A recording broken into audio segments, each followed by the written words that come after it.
Does your GoPro underwater footage look like this? Mine used to as well, but with just a few tweaks to the settings, we can gear it up to look like this.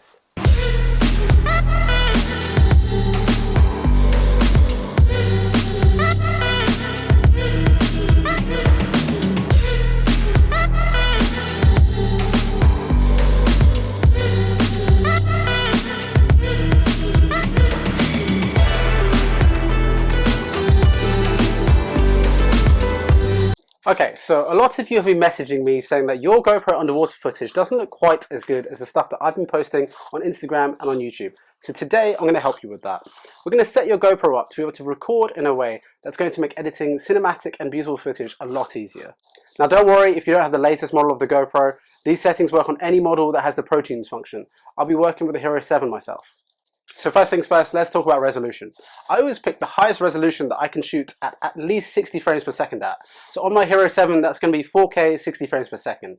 If you're not worried too much about doing 4K, you can even bring that down to 2.7K and 120 frames per second, which is going to help you achieve those super slow-mo, beautiful, smooth underwater moments.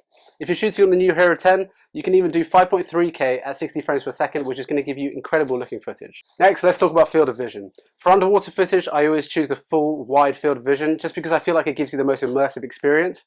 And it's not like the old days where you get this really weird fisheye effect on it. With the new GoPros, you don't have that problem. So I'd always go with a full wide field of vision. And on the topic of that weird bubble effect that you can get on your videos, definitely turn super view off because that's what's going to cause you to get this fisheye effect. You definitely don't want that. So underwater, I'd shoot on a wide field of vision.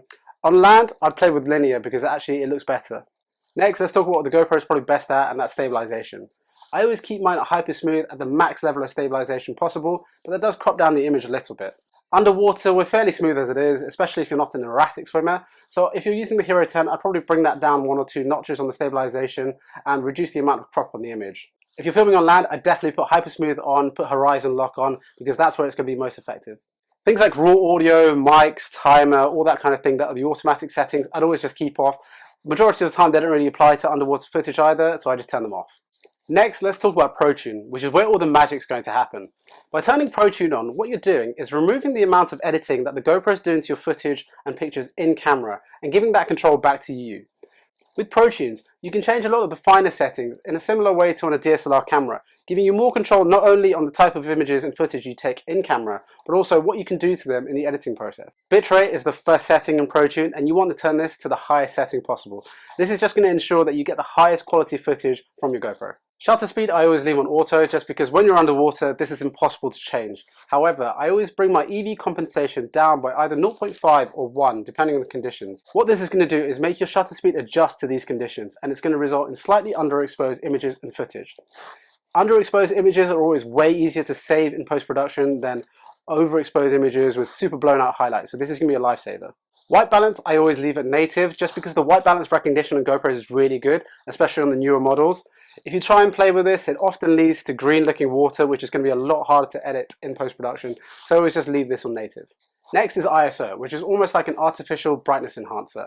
I always leave the minimum value at 100, which is what your GoPro should be set to initially, but the max I always cap at 800. The more ISO you add to your images and footage, the more grainy they're going to be. So by capping at 800, you're limiting the amount of grain that your GoPro is going to add into your images and footage. Next is sharpness, and this is similar to ISO. The more sharpness you add in camera, the poorer quality image you're going to get. I always leave my sharpness at medium or low in camera, and if I ever need to add more sharpness to the image, I'll do it in post-production, which will result in a better quality image. Next is one of the most powerful settings that we can change, and that's turning GoPro color off and changing it to a flat color profile. What this does is reduce the amount of editing that the GoPro does in camera and gives that power back to you to be able to edit as you like in post-production. If you've ever seen my posts on Instagram stories about my before and after, you'll always see that my before images are usually quite flat and lacking in color, whereas my after are high in contrast and high in color. That's because of this setting, and it makes such a big difference. If you leave this setting on and shoot underwater, I'm sure you'll have seen overly saturated greens and blues, which are next to impossible to be able to edit out in post. By turning this to a flat color profile, you're giving yourself all the power and the ability to edit this in post-production to whichever style you want.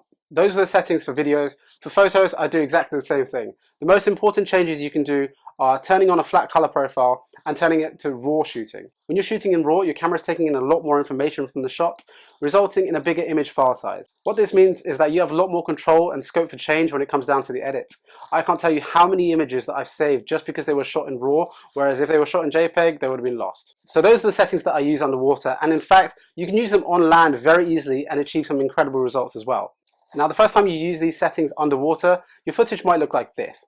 Pretty dull, lacking in color, and definitely lacking in contrast, but that's okay. What we've done is reduce the ability for the GoPro to edit your footage in camera and give you more control in post-production. Now, this does mean that we need to put in a little bit more work before we can get our final footage, but with this increased control over all the settings, we can easily go from this to this in just a few changes, even just using the GoPro app. Now, I know you guys have been asking me for a video on how I edit my underwater footage for months now, and I promise you it is coming. It's just a little bit longer and more effort to film, but it is coming. Now, I'm hoping that this first step of changing your GoPro settings will put you on your way to achieving better looking footage. I hope this video has helped you, and I can't wait for you guys to go out and have some incredible moments captured with these new settings that you'll be able to edit into beautiful content in no time. Hit that subscribe button for more videos, and let me know in the comments below if this video has been helpful or if you want to see more tips and tricks videos like this. Thank you all for watching, and I'll catch you in the next one.